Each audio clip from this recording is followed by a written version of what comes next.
An ad hoc committee of the House of Representatives has queried the Nigerian National Petroleum Company Limited, Nnpcl, over 2 trillion naira, allegedly unaccounted for during its transition from NNPC. The committee, in its report, adopted by the House Committee of the Whole House on Tuesday during plenary, said the asset of NNPC was worth $64 billion. That's about 28 trillion naira during the transition process.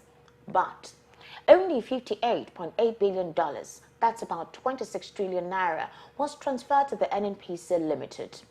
The committee, chaired by Uju Kingsley, was mandated to ascertain the total inventory, assets, interest and liabilities of the Nnpc and its subsidiaries. The defunct Nnpc transited to Nnpcl Limited in July 2022 in line with the Petroleum Industry Act.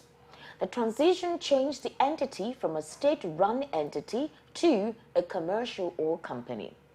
In the report, the committee stated that Nnpcl Limited has not been able to account for the 2 trillion naira discrepancy. The committee also claimed to have discovered another 2 trillion naira liability owed to RJ Petroleum Limited, but no single evidence to back the claim. Furthermore, the committee said it discovered additional fraud committed by companies linked to Nnpc subsidiaries. Our guests this morning are not strangers to the frequently strange things that happen in the Nigerian public space. Charles Ideho is a business journalist and public affairs analyst. Plus, we also have Sheye Oyetade, who is a social commentator. Good morning, gentlemen. Good morning. Thank you for having me yet again. Good morning. Thank you. I appreciate it. Yes, good morning. Yes. All right, we can't hear you, so you might need to unmute your microphone. And then when we reconnect with Sheye Oyetade, we'll continue the conversation. All right. Interested. We can't hear them for now, but I hope they're able to see us and connect with us as soon as possible. So one would actually think that the situation between the Nnpc by now would have been able to have gotten a sincere expression from this company. The way they have been able to take funds uncontrollably and no one is asking questions. It's surprising because these assets, it belongs to Nigerians. It's not an individual entity. And it's quite unfortunate that we keep experiencing this over and over. God knows, I'm sure the money is more than this. So I do hope that our guests will be joining us virtually, be able to respond to this conversation. Oh yes, we do hope. And one would ask the question, what's in the name? You know, what is in the name? That is Nnpc Limited. A name is, obviously this name is very expensive. This name change is the most expensive name change in the history of mankind. You know, it's like saying marriages are not even that expensive, where people get to change their names. Chris, do you know the dire thing about this is that the Nnpc belongs to Nigerians? Of course. You're hearing monies like 2 trillion, 8 billion, 2.6 trillion, or $2.6 billion, and you're wondering, where is this money? Like Cyril rightly pointed out this morning, he said it wasn't like they built a new complex or a new office. It wasn't like they moved from one state to another. It was just transition. Transition of, we're no longer known as this, we're now known as this. The paperwork. So in that process, it's 2 trillion naira. All right, you know, we came from, there's a time when we were talking about millions and millions of monies going into things. And then we went to billions and billions. Now we've entered trillions. And if corruption isn't nipped in the bud, God knows what we'll be hearing later. Oh well. Let's reconnect with our guests. We hear that he's in with us now. That's Charles Ideho. All right. Hello, Charles. Good morning to VOP this morning. I can hear you. I can hear you. Great. Can you hear me? Yes, we can hear you well. Thank you very much for having me. I'm sort of also looking forward to a very robust discourse this morning. All right. Thank you, Charles. So let's start off with the conversation by asking, what exactly are your first thoughts concerning this scenario? Well, I heard both of you talking about what's in the name. Of course, it was just a transition from Nnpc to Nnpcl. We just a suffix of a single letter, L, which of course had added it to now become a limited liability company, even though it's not owned by all Nigerians. Because I heard that you were saying just now it's owned by Nigerians. Well, by default, it's owned by Nigerians, but by practice, it's not owned by Nigerians because the what you may say the ownership structure revolves around government agencies. Government agencies are not Nigerians. So I will expect that if you want to make Nnpcl to actually work well and also to be accountable to every Nigerian, whether here in Nigeria or in the diaspora, what they need to do is to go to the floor of the Nigerian Stock Exchange and open an IPO, initial public offer, and sell shares to everyone, so that we can have board of directors, we can have shareholders, people who can insist on the right way of running any public quoted companies, either here in Nigeria or anywhere in the world. But the way we are having the operation of Nnpcl, even though right now, is the operation that's still shrouded in secrecy. The law that established the Nnpcl after 46 years of operation in Nigeria is Section 54, Subsection 3 of the Petroleum Industrial Act, of course, in 2021, which now has made it to run like a company, to make profit and also to be very competitive. But the way it is now, Nnpcl is not running as a company; it's still being run like a fiefdom. Somebody just sit down somewhere and gives you a directive, and then expect everybody running haters. So for now, I think even this 2 trillion that is right now not far in this discourse, the road may also be more than that. It may be more than that because I used to cover business. I used to be a business editor. I remember that time we had to be discussing about even every time we talk about how many barrels of crude oil we extract or we on a daily basis, it hovers around 2.1, 2.2, and all that. But do you also know that I also heard that even only the joint ventures, the foreign joint ventures are aware of the number of barrels that are produced. Even the Minister of Petroleum, whether it's Minister of State, whatever nomenclature, they are not totally aware of how many barrels of crude oil that we produce in a day.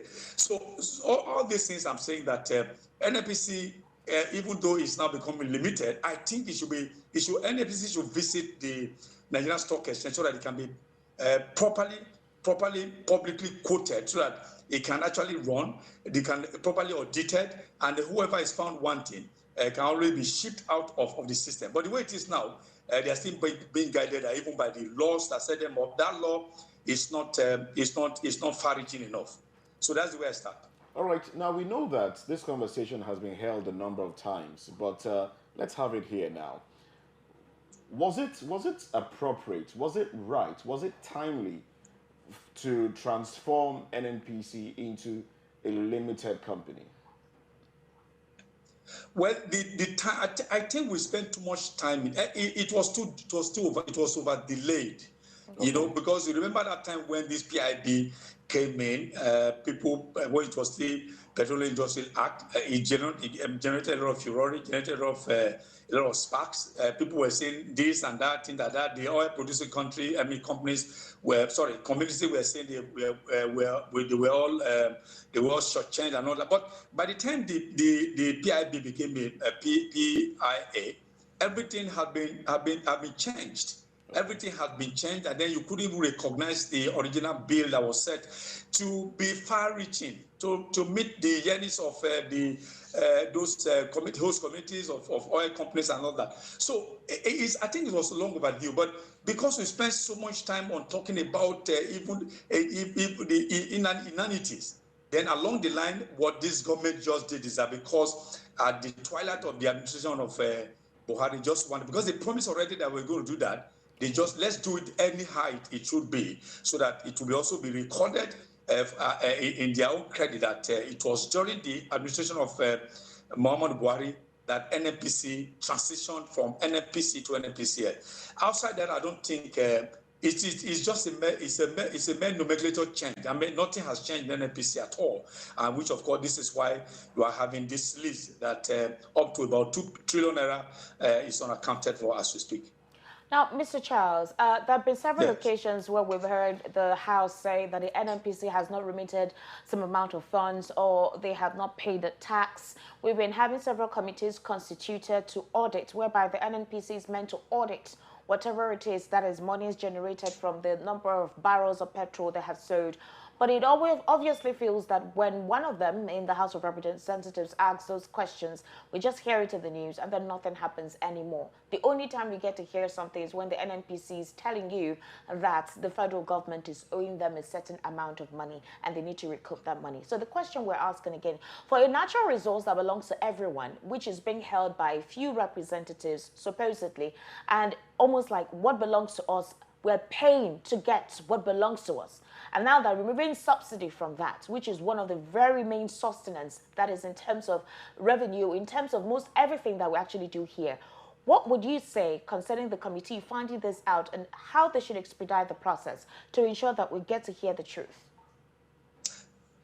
Well, let me raise a conspiracy theory, or let me raise what may appear not to be hopeful to Nigerians, that this probe, like the ones in the past, several of them, uncountable. I'm not sure that you at the studio there may even remember how many probes that have been carried out in this regard. Nothing. I'm saying this now with all degree of certainty that nothing is likely going to come out of this investigation. To just also just go to the file, we go to the chef, and that will be all.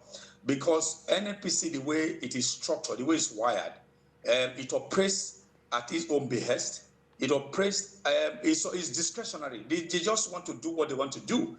And don't also forget that successive governments in the past had always used NNPC as a meat ticket. I mean, in a manner of speaking, NNPC also helped them to win elections, to stay in power. NNPC is also what they use as a gift bag.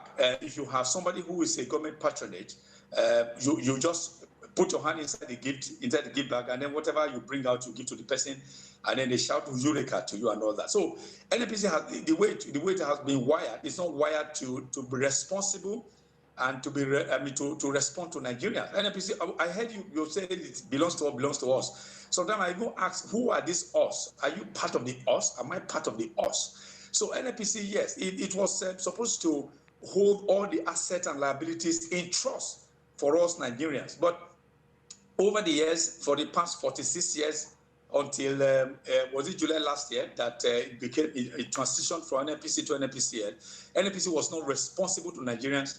NNPC was not responding to Nigerians. It was just responding to a few very well privileged people in the government, as I said, who continually use NNPC as a gift bag to do whatever they do to feather their nest. So that's why over the years that you never saw any figure resulting from any auditing. But now that it has transitioned from NNPC to Nnpcl, with the powers that have set it up, the relevant laws that set it, particularly Section 54, Section 3 of the Petroleum Industry Act, with this uncertain standard to be carried out, so that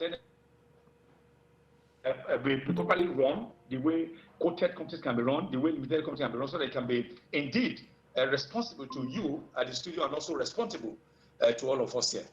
All right, let me take you back to September 28th, 2022. There was a report concerning alleged corruption by some top management staff of the Nigerian National Petroleum Company Limited, and they were accused of awarding fraudulent multi-billion-dollar contracts without recourse to procedure and due process. Bringing me to the question that this is not the first time, monies are just used or monies exchange hands or monies disappear from the coffers of the NNPC. This is not the first time. And then, of course, we get to hear that this corrupt, practices took place, corrupt practices that were brazenly taken. And then you hear that a committee is being set up, right? For example, some concern Nigeria, for example, Bala Wunti in that report was mentioned.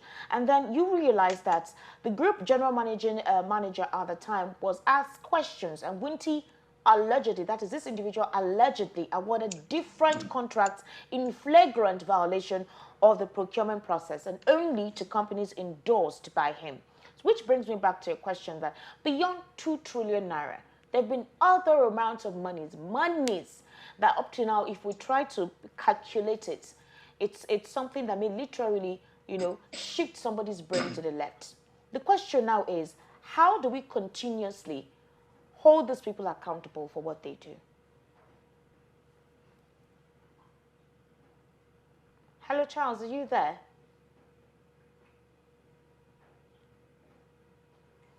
All right, we seem to be having a network glitch there. We do hope that Charles. Yes, can you go back to the question again? I think the call was trying. Go ahead, let me hear. All right, I said that we're in 2022, precisely September 28, 2022. A report came out. I heard those. Is the question I want to hear. So the question I asked is, how long will this continue, and how soon will we hold these people accountable? It's beyond coming to the press to talk about it. It's beyond the House setting up a committee to investigate, and we don't hear anything. So, but then if you calculate this amount of monies that disappears from the coffers and the brazen attitude with which they used this money for, when would we hold these people accountable? These supposed selected individuals within the Nnpc. Well, let me say this, that as I said, I covered business before, and I can tell you that Nnpc has never really followed the public procurement procedure at all. As I said earlier, they just do whatever they want to do at their own discretion, without any recourse to whatever set down procedure, set down laws that brought Nnpc into existence in the first stanza of its 46 years of existence. Now, the sleaze in that system has never stopped. The sleaze in that system may not stop. Let me not be too certain. May not stop. And those people who may have been fingered to be part of the sleaze, how many of them have been punished? That's a rhetorical question. I hope anybody has an answer to it. But one of the reasons why they are never punished, because they have become they are fed so fat. They become rooted in power. They become allies of those in government. So what happens is that when you use it's more than that. The report is more than that. The corruption cases in NPC is more than that. But once in a while, you just hear one will come out, and then it will pale into insignificance. The reason why you hear it in most cases is that there are people who have oversight functions on NNPC. So maybe some of them, they were not carried along in the sharing formula. Then they become aggrieved. Then you now hear information being released to the press. But once they are settled, then everything goes back to normal. Normal is where abnormal is. What is abnormal is normal. So they just go back again. You remember the off the mic. So yes. They will just off the mic. They will just off the mic, and then we move on to the next. So if anybody who is thinking that we're going to have any sanity or any form of sanctity or sanity in that aspect, may just wait until cocks begin to grow teeth. Okay, I don't want to toe that line. I want to have hope and faith that the right thing will be done, but by whom is what we don't know. No. Now, you asked the question, or you responded to what my colleague said earlier, that does NNPC belong to us? Who are the us? Let's look at the name itself. Nigerian National Petroleum Company. So it's, rightfully, it belongs to us, Nigerians. But we've seen a case where if you but belongs to us on paper. On paper. How responsible are they to you? How responsive are they to you? Your colleague mentioned something about subsidy and all that. Now, when the president right now, the current president, when he announced that, when he made that announcement, when you had that clause of subsidy was gone for good, were you taking into consideration? Did NPC even take Nigeria into consideration when they came up with they reeled out the current price regime? So that's why I said the us is just on paper. In practice, you may not be part of that us. Go ahead. Okay, as heartbreaking as that is, as heartbreaking as it sounds, I will, I have chosen not to allow my heart to, to break. So I will continue to have faith that it does belong to us. And yes, to respond to what you said, the president, he made the statement, and he has said, or his camp has said, the statement was misconstrued, and they're working on the palliatives. So let's see what happens between now and June 19th.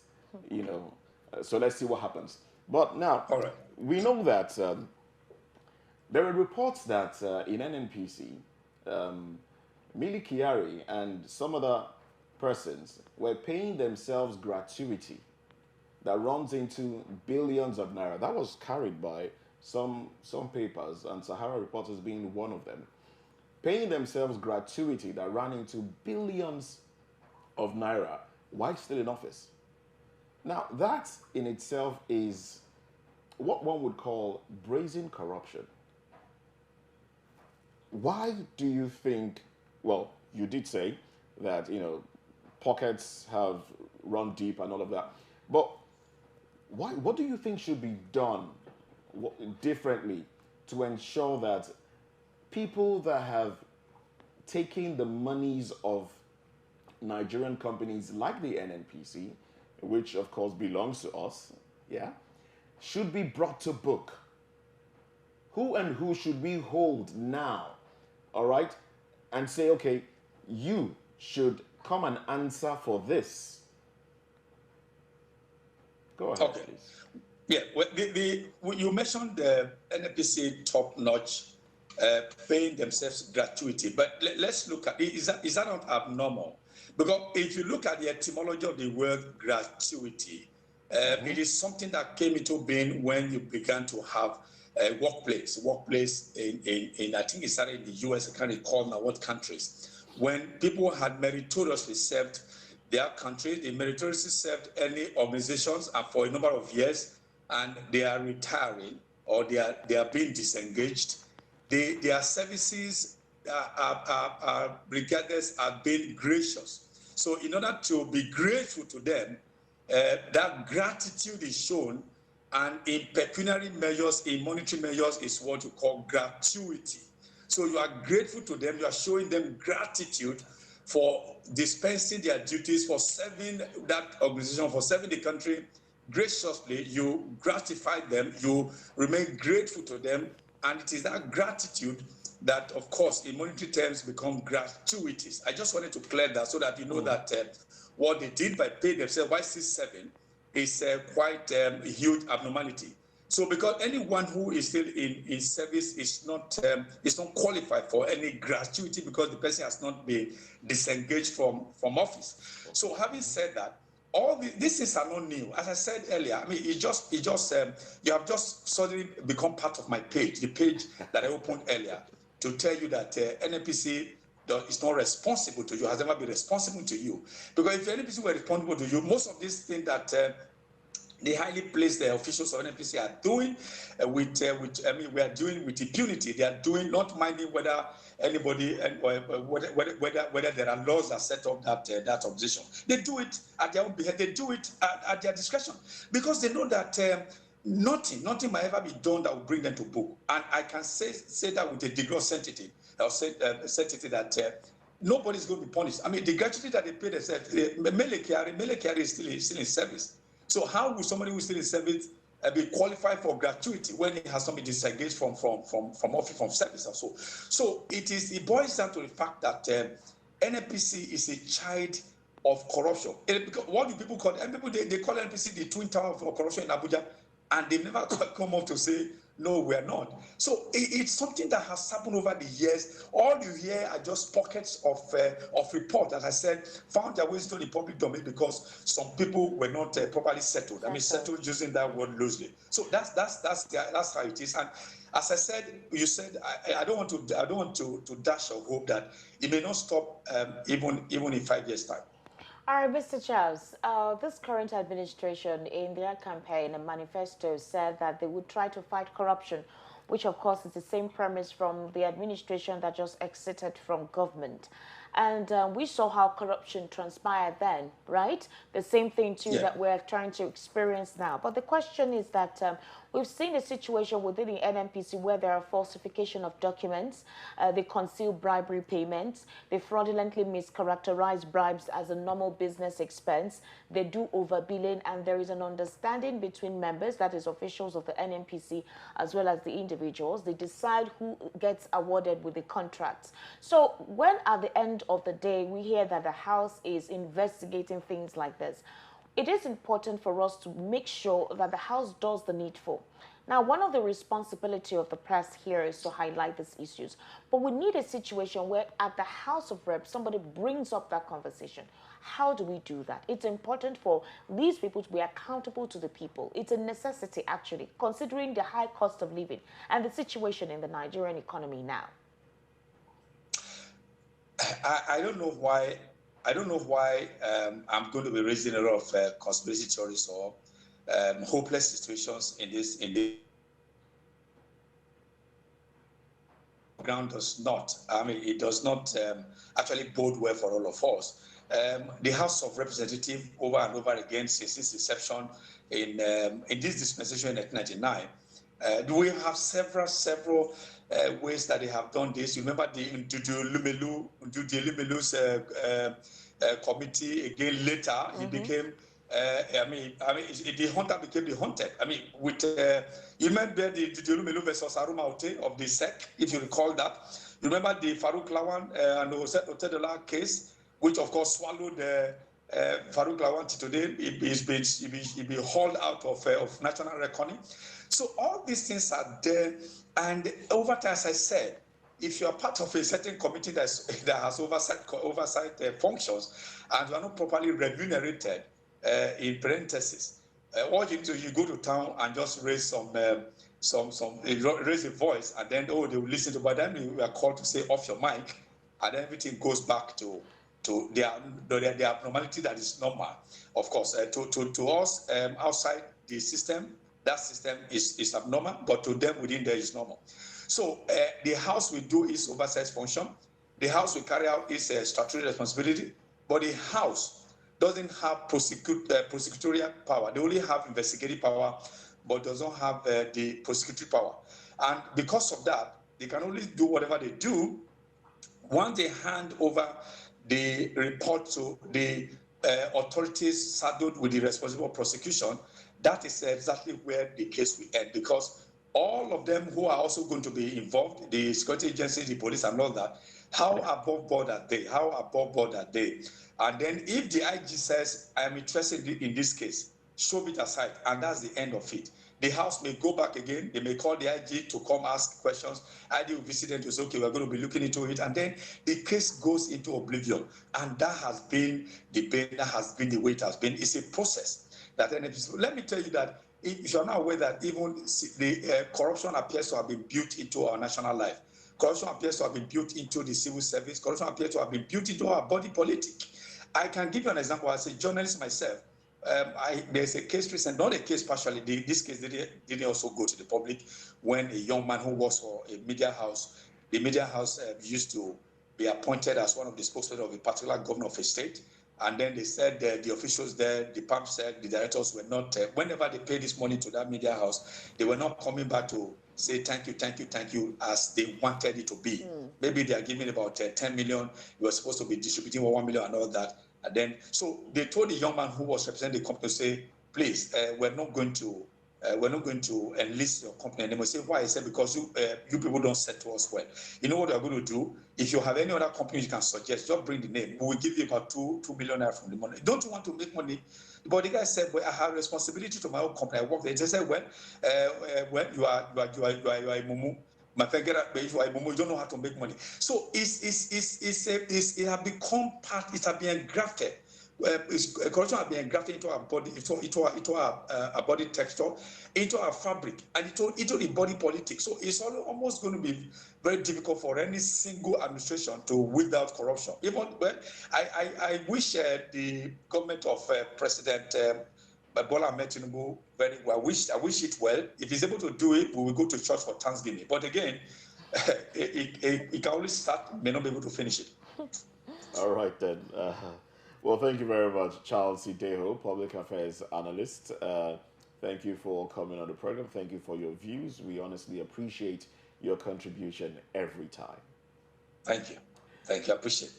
Well, they say it's better late than never. Now, the Nigerian Air Force, maybe belatedly, admitting it made an error during airstrikes on the Benue-Nasarawa border, in which 39 persons were killed. Now, that's a conversation we'll be delving into when we come back from this break.